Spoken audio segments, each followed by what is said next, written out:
Kasado na ang 5 araw na state visit ni Pangulong Ferdinand Marcos Jr. sa India mula August 4 hanggang 8 ng kasalukuyang taon bilang tugon sa imbitasyon ni Indian Prime Minister Narendra Modi. Sa pre-departure briefing sa Malacanang, sinabi ni Foreign Affairs Assistant Secretary Evangeline Ong Jimenez Ducrog na layunin ng pagbisita na patatagin pa ang ugnayan ng Pilipinas at India at palawakin ang kooperasyon sa seguridad, ekonomiya, science and technology at people-to-people ties.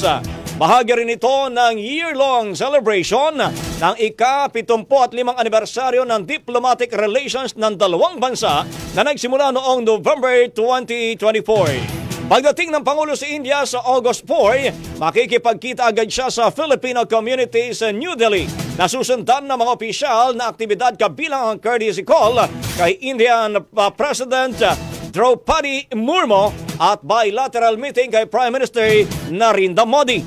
Ayon kay Assistant Secretary Jimenez Ducrog, inaasahang pag-uusapan ng dalawang lider ang mas malawak na kooperasyon sa usaping depensa, ekonomiya, kalakalan, pamumuhunan at magpapalitan din sila ng pananaw sa mga regional at international issues.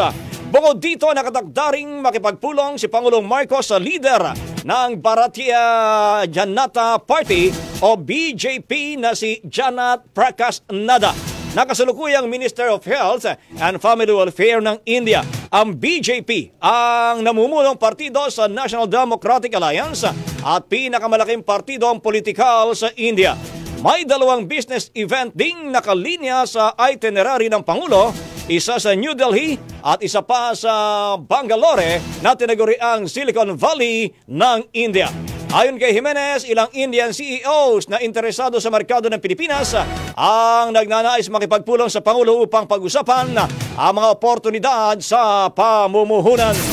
Ang bahaging ito ay hatid sa atin ng Maxan Mangosteen Santon Coffee. Max Healthy, Max Sarap.